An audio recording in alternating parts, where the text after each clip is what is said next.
Hola a todas y todos. Ahora que ya conocen más o menos cómo trabajar con una teoría del caso y ya tienen el texto para leer sobre la teoría del caso, vamos a ver el primer momento en el que esa teoría del caso puede ser presentada ante un juez o ante un jurado, que es el alegato de apertura. Este alegato de apertura, piénsenlo no necesariamente como una parte de un juicio, sino como la presentación del caso ante cualquier audiencia, porque lo que nosotros vamos a hacer en el alegato de apertura es contar una historia.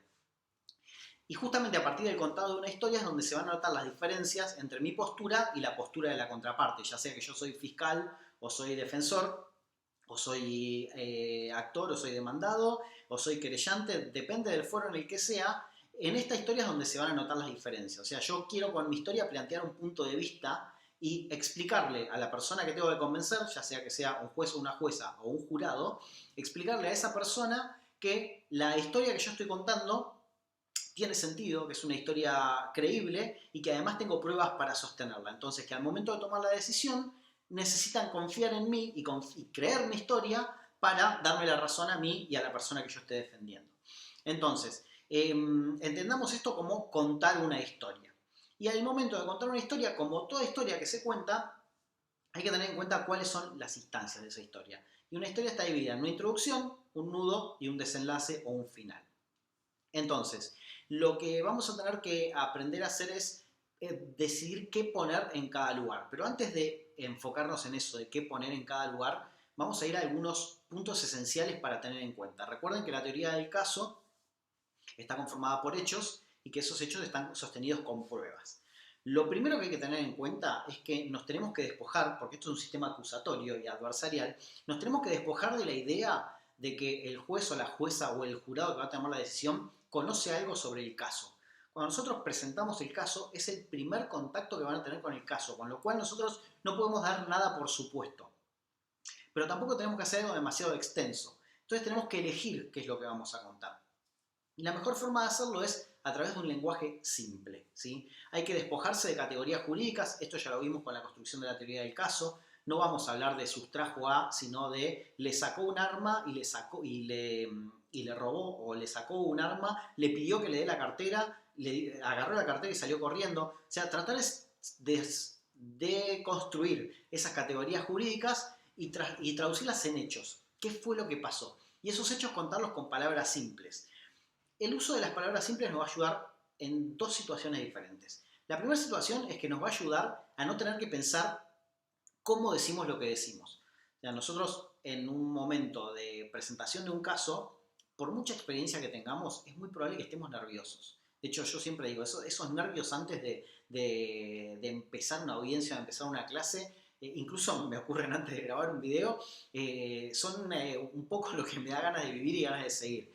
No es que por el hecho de tener mucha experiencia en algo uno deja de estar nervioso, al contrario, esos nervios indican que uno tiene que estar alerta y tiene que estar atento. Ahora, si a esos nervios y a la atención propia de la presentación de un caso le sumamos cómo vamos a decir lo que decimos, o sea, qué palabras vamos a usar, se nos complica mucho. Entonces, lo más sencillo, lo más útil es usar el lenguaje que usamos todos los días. Yo siempre digo, hay que contar la historia como si se la contáramos a un amigo un sábado a la noche tomando una birra. Hay que contar la historia como si se la contáramos a un chico o una chica de 10 años. Lenguaje simple, ¿sí? No es importante demostrar cuánto sabemos o cuánto decorado podamos hablar. Lo importante es convencer a quien tenemos que convencer para que nuestro caso tenga la mayor cantidad de éxito posible. Y para poder convencer necesitamos usar lenguaje simple. El juez no va a decir, che, qué bien que habla esta persona, mira qué lenguaje decorado, qué lenguaje clásico que utiliza, entonces le voy a dar la razón por eso. No, el juez va a decir, a ver qué historia tiene para contarme, qué pruebas tiene para sostener esa historia, tiene razón, no tiene razón. Entonces no cambia la percepción que el juez tiene de mí el hecho de que yo use un lenguaje llano o no, y tampoco lo va a cambiar en el jurado. Piensen que en el jurado puede haber un contador, puede haber un ingeniero, puede haber alguien que atiende un comercio todos los días, puede haber un desocupado, puede haber un docente, puede haber cualquier persona dentro del jurado. Entonces nosotros tenemos que tratar de usar un lenguaje que sea común a la totalidad de las personas para que nos puedan entender, porque lo importante es que nos entiendan. La única forma de que crean nuestra historia y que nos digan que tenemos razón es que nos entiendan. Y nos tenemos que asegurar que nos van a entender. ¿Cuáles son las dos herramientas para asegurarnos que nos van a entender? Los hechos y el lenguaje. porque vamos a traducir esto a una audiencia oral. Entonces, la importancia es poder transmitirle esto a un niño de 10 años, a un jurado que puede tener cualquier tipo de oficio o profesión, o que incluso puede ser desocupado o desocupada, a un juez, y además despojarnos de los nervios de pensar cómo lo vamos a decir, ¿sí? Los nervios en todo caso tienen que estar puestos en qué vamos a contar, en qué orden lo vamos a contar, qué vamos a priorizar sobre qué otra, cuáles son las pruebas que tenemos para sostener cada cosa, no en qué palabra voy a usar para decir tal cosa de una forma más decorada o más clásica, ¿sí? Entonces, la primera sugerencia es usemos lenguaje llano, simple. Despojémonos de esa idea del lenguaje policial o del lenguaje judicial que muchas veces por tan decorado termina siendo falaz e incluso usamos palabras que no existen. Usemos palabras que usamos todos los días, contémosle a un amigo el caso tomando una cerveza, ¿sí? Es el ejemplo más claro, ¿sí? Cuando yo le cuento a un amigo que fui a un boliche y que me puse a charlar con una chica, no le digo, en circunstancias en que me dirigía hacia el local bailable ubicado en la avenida Calchaquí de Quilmes, me encontré con una NN de sexo femenino, no, salí el sábado a la noche, me fui a un boliche en Calchaquí y estuve charlando con una chica. Entonces, despojémonos de ese lenguaje policial y contemos las historias como son, en lenguaje llano, sencillo y cotidiano. Es mucho más fácil expresarnos y es mucho más fácil hacernos entender. Aparte nos sale más natural, porque adelante de un juez o un jurado no hay que ser algo que no somos. Hay que ser naturales. Cada uno tiene su estilo, cada uno tiene su lenguaje. Hay que ser uno mismo, porque eso nos hace mucho más auténticos. Perdón que le haya dedicado mucho tiempo a esto, pero entiendo en serio que es esencial para poder desarrollar todo el resto de las cosas. Aparte vamos a insistir mucho en esto cuando los tengamos que evaluar después cuando preparen sus alegatos de apertura. Entonces, les había dicho, introducción, nudo y desenlace. La introducción es la presentación del caso, ¿sí? La presentación del caso es muy sencilla, es simplemente explicar cuál es nuestra teoría. Si yo soy el fiscal, en el caso del Rengo, mi teoría va a ser que Juan Cruz mató a Jacinto, ¿sí? Juan Cruz mató a Jacinto. Después voy a desarrollar cómo lo mató, en qué circunstancias, qué es lo que hizo, ¿sí? Pero es muy claro, mi introducción tiene que ser muy concreta. ¿Por qué? Acá tienen que tener en cuenta algo. Las personas tendemos a creer lo primero que nos dicen y tendemos a recordar mejor lo último que nos dicen. Entonces, cuando nosotros estructuramos nuestra historia, tenemos que tener esto en cuenta. Lo primero que nos dicen lo vamos a tener una tendencia a creerlo y lo último que nos dicen vamos a tener una tendencia a recordarlo mejor. Entonces, si yo lo primero que hago presentándome a un jurado o a un juez es decirle Juan Cruz mató a Jacinto, ya hay un sentido de orientación de saber a qué le tienen que prestar atención, ¿sí? Si yo empiezo diciendo buenos días, excelentísimos miembros de este distinguido jurado que viene acá a hacer justicia, ¿verdad? Se pierde la atención. De hecho, hay un dato que a mí me parece súper interesante. El tiempo máximo que un individuo puede estar prestando atención sin desviar su atención de un solo tema son 8 segundos y medio. O sea, si yo esos 8 segundos y medio lo uso para halagar al jurado, el jurado va a decir, oh, este pesado, ¿qué me viene a contar? En cambio, yo esos 8 segundos los uso para contar qué es lo que pasó. Acá yo les vengo a decir que Juan Cruz mató a Jacinto y ahora les voy a contar cómo y por qué. Entonces, el jurado ya sabe dónde está parado. Lo primero que hago es decirle, miren, ustedes están acá para esto. Si yo soy el defensor o la defensora, al contrario, le voy a decir, Juan Cruz no mató a Jacinto. ¿Sí? Entonces, y ahí voy a proponer una historia diferente y voy a tener que explicar por qué no lo mató, qué es lo que hizo Juan Cruz, qué motivos tenía para no matarlo, qué es lo que no hizo la fiscalía, porque acá hay una línea de investigación relacionada con el narcotráfico, en el caso del Rengo estoy hablando, que es el que ustedes tienen, en donde no se investigó. Entonces, hay muchos temas que se pueden llegar a tocar en el alegato de apertura, pero cierto que yo voy a tener una historia que contar. Mi historia que contar puede ser, pasó esto, o no pasó esto, o se hizo esto, o no se hizo esto.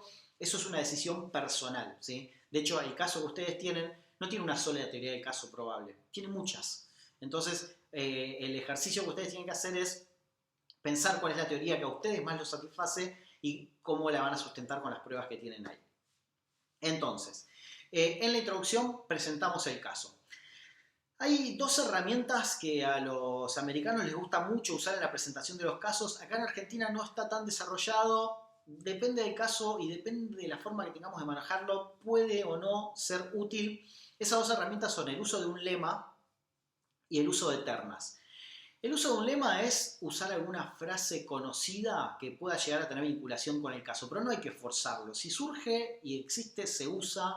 Si no, forzarlo puede llegar hasta ser aburrido, repetitivo o puede llegar a caerle mal al jurado. Se me ocurren ejemplos. Si yo soy fiscal y voy a acusar en un caso de violencia de género, podría decir ni una menos o no es no, que también está un poco trillado. Entonces hay que tener mucho cuidado con esto, pero sepan que existe la posibilidad de tomar un lema. El lema puede ser una frase conocida, una parte de una canción, un refrán, eh, pero a los americanos les encanta usarlos. Acá en Argentina no está como muy desarrollado y hasta puede caer antipático.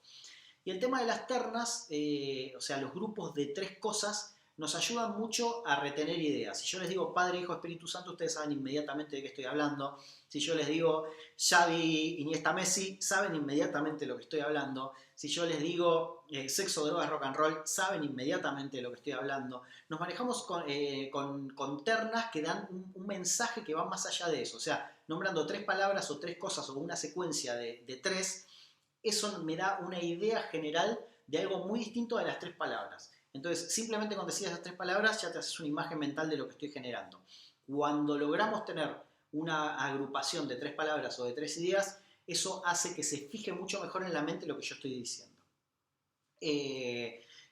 Pero son, ya les digo, son herramientas que las tienen que tener en cuenta, pero que no son obligatorias y no son necesarias. Son importantes, sepan que existen, pero no son ni obligatorias ni necesarias. Entonces, introducción, planteamos el tema. En el nudo vamos a desarrollar la historia. Vamos a contar qué es lo que pasó. Vamos a tener que poner énfasis en las cosas que nos resultan favorables y explicar con qué prueba las vamos a sostener. Pero tengan algo en cuenta acá. Ni el juez, ni la jueza, ni los jurados saben cuáles son las pruebas. O sea, lo que pueden hacer acá es prometer una prueba que va a venir en el futuro. Si yo soy el fiscal, voy a proponer, por ejemplo, en el caso del Rengo, el Rengo fue a la casa de Jacinto 2 veces. Y esto lo voy a comprobar porque en el juicio yo les voy a mostrar un video en donde se va a ver que esta persona llega 2 veces. Y además les voy a explicar, va a venir un perito que les va a explicar por qué es la misma persona la que fue esas 2 veces. ¿Sí? O sea, no es algo... para probar esto está el video. No, ¿qué video? Tengo que explicar cuál es el video. Entonces, esto es así. ¿Por qué es así? Porque yo tengo esto que se los voy a mostrar durante el juicio. ¿Sí? Ojo, comprometer algo que después no podamos cumplir. Esto lo voy a retomar al final. Pero si prometemos algo, tenemos que estar muy seguros que en el juicio eso va a pasar y que va a pasar de esa forma. Y también nos tenemos que hacer, eso es entonces usar las herramientas que tenemos a favor. Y también nos tenemos que hacer cargo de las herramientas que tenemos en contra. ¿Sí? Entonces, cuando yo hago mi alegato de apertura, me conviene anticipar las debilidades. Hay técnicas viejas de litigación que dicen, no, yo lo que me perjudica no lo menciono por las dudas. Perdón, lo que me perjudica no lo menciono porque por ahí el fiscal se va a olvidar. No, yo no tengo que desconfiar de las capacidades de la otra parte. El fiscal lo va a decir. Si no lo dice, mejor para mí, es más, quedo mejor yo porque me sincero. Miren, yo sé que tengo esto que no me favorece, ¿sí? Yo sé que tengo el dictamen del aperito que dice que las dos personas que fueron en distinto momento a la casa hacen el mismo movimiento con el pie. Ahora, ¿eso alcanza para decir que son la misma persona? ¿Por un movimiento con el pie yo puedo decir que se trata de las dos personas? Esto si fuera defensor. Entonces, me hago cargo de las debilidades, pero no las planteo al principio. No empiezo diciendo, yo sé que en este video aparecen dos personas que tienen el mismo movimiento con el pie. No, yo empiezo diciendo que no fue y después eso lo voy a usar como un elemento, pero además voy a decir por qué esto puede llegar a ser cuestionable, ¿sí? O sea, qué pruebas puedo llegar a utilizar para eso. Pero ojo, al momento de hacer el alegato de apertura, sin valoraciones, solamente hechos, ¿sí? O sea, no tengo que argumentar, tengo que mostrar hechos. Esto lo vamos a trabajar más, se va a notar con los ejercicios, cuando ustedes preparen su alegato y los podamos a través de la inmediación y estar personalmente ahí para decirles, les sugerimos que modifiquen esto, les sugerimos que acomoden esto, e incluso se aprende mucho de ver los errores de los demás, así que acá va a haber que animarse y hacerlo. Entonces, en el nudo de la historia vamos a contar, vamos a poner mucho énfasis en lo que nos favorece y vamos a tratar de aprovechar los momentos de menor tensión de la historia para contar aquello que no es favorable para nuestra teoría del caso, pero que lo tenemos que contar porque necesitamos ser sinceros con el jurado. Al jurado no le gusta que le ocultemos cosas, porque pueden decir, a este me quería macanear, esto no me lo dijo. Entonces es mejor ser sincero y decir, mira, yo sé que esto lo tengo que encontrar, pero se los puedo explicar. Y en el juicio va a pasar esto, esto y esto, y van a ver que se los voy a explicar. Y después el final de la historia. El final de la historia puede ser un final impactante, puede ser retomar la misma idea de la introducción. Esto tiene mucho que ver con la forma en la que cada uno de nosotros cuenta historias. Y no piensen que es algo, oh, esto no lo hice nunca. No, esto lo hacen todo el tiempo. Cuando llegan a su casa y le preguntan cómo te fue en la facultad, cuentan una historia. Cuando se juntan con sus amigos y cuentan lo que pasó el sábado, cuentan una historia. Cuando se juntan con sus amigos y se acuerdan lo que pasó hace 5 años en unas vacaciones que se fueron juntos, cuentan una historia. Entonces, todo el tiempo estamos contando historias. Acá lo único que vamos a hacer es contarla ordenadamente para poder tratar de convencer a alguien de que esa historia ocurrió de esa forma. Cuando contamos la historia, tenemos que tener en cuenta lo que después vamos a desarrollar más en los exámenes y contraexámenes, pero en dividir la historia en capítulos. Piensa en una historieta, ¿sí? La forma más fácil de ordenarse uno para conocer la historia es cronológicamente. Puede ser a través de una línea de tiempo, de muchas líneas del tiempo. Esa es la que yo recomiendo, o sea, hacer una línea del tiempo y ver qué pasó en cada momento. Esa es la forma para ordenarse uno, para conocer la historia, pero no necesariamente la forma de contar la historia tiene que ser esa. Puedo empezar a contar la historia por el final, como les conté con el alegato de la fiscalía. Juan Cruz mató a Jacinto, es el final de la historia. Para llegar hasta ahí, después voy a tener que retomar y volver a contar todo de vuelta. Puedo empezar desde el principio, ¿sí? Dependiendo de cada caso particular y cuál sea nuestro método para contar la historia. Puedo empezar por el medio, puedo ir y venir en el tiempo, siempre y cuando lo haga ordenadamente. Yo tengo que tener un orden mental para saber que lo que estoy diciendo va a ser recibido y va a ser entendido por las personas a las que le estoy hablando, ya sea juez, jueza o jurado, ¿de acuerdo? Entonces, nosotros tenemos que tener ordenada la historia para nosotros y después tenemos que elegir cuál va a ser la mejor forma de contársela a los demás. No necesariamente esa forma es cronológica, no está mal si uno lo hace cronológicamente. En general para la fiscalía es mucho más fácil hacerlo cronológicamente, la defensa puede jugar un poco más con eso, pero no hay una regla fija para eso, porque depende de cada caso particular y de cómo nosotros decidamos contar eso de la forma más persuasiva y también más entretenida. Porque piensen que el jurado está ahí pensando que se va a aburrir con abogados. Si nosotros logramos contar una historia de forma entretenida, va a decir, che, esto no estaba tan mal, es como una película. Entonces, hay que jugar un poco con los requisitos jurídicos, hechos, pruebas, y también un poco con el entretenimiento. Y la mejor forma de entretener es contando las historias con detalles visuales, olores, o sea, tratar de transmitir cosas que queden en la memoria. Las palabras se las lleva el viento, pero si yo logro construir una imagen de lo que ocurrió y doy mucho detalle, si yo hablo de una herida determinada en un lugar determinado, o si yo hablo de un cuchillo con determinadas características, eso va generando una imagen visual que queda en la memoria muchísimo más tiempo que las palabras. Otra cosa para tener en cuenta, coherencia. ¿Coherencia en qué sentido? Coherencia en el relato. Si vamos a relatar en primera persona, usamos siempre la primera persona. Si vamos a relatar en pasado, usamos siempre el pasado. No hago salvo que lo quiera hacer de esa forma, pero bueno, hay que tener un manejo del relato mucho más hábil, pero se puede hacer muy lineal esto. Yo voy a contar esta historia en pasado, uso siempre el tiempo pasado. Si la uso en presente, uso siempre el presente. En futuro es muy raro contar historias, pero podría pasar. Podría decir, por ejemplo, el Rengo estaba, Jacinto estaba en su casa sin imaginarse que momentos después iba a venir una persona de su confianza a asesinarlo. Podría decirlo, y ahí estoy usando un poco el futuro, pero hay que tener, depende del manejo del relato que tengan. En general se recomienda, sobre todo al principio, hacerlo de forma lineal y manteniendo un mismo tiempo verbal. Y también el manejo del espacio. Si yo digo, imagínense a Jacinto acá parado, bueno, Jacinto quedó acá parado, con lo cual yo no voy a poder pasar caminando por acá, porque estoy pasando por arriba de Jacinto, yo no voy a poder poner a otra persona en el mismo lugar que está Jacinto, o esto ocurrió en el cajero automático. Si yo pongo el cajero automático acá, el cajero automático quedó acá, y cada vez que hable el cajero automático voy a mirar acá, porque acá está el cajero automático.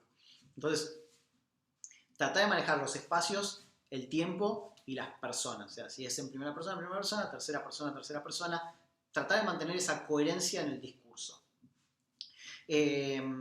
Los capítulos ya les había dicho, me dan un orden para yo poder hacer el alegato de apertura.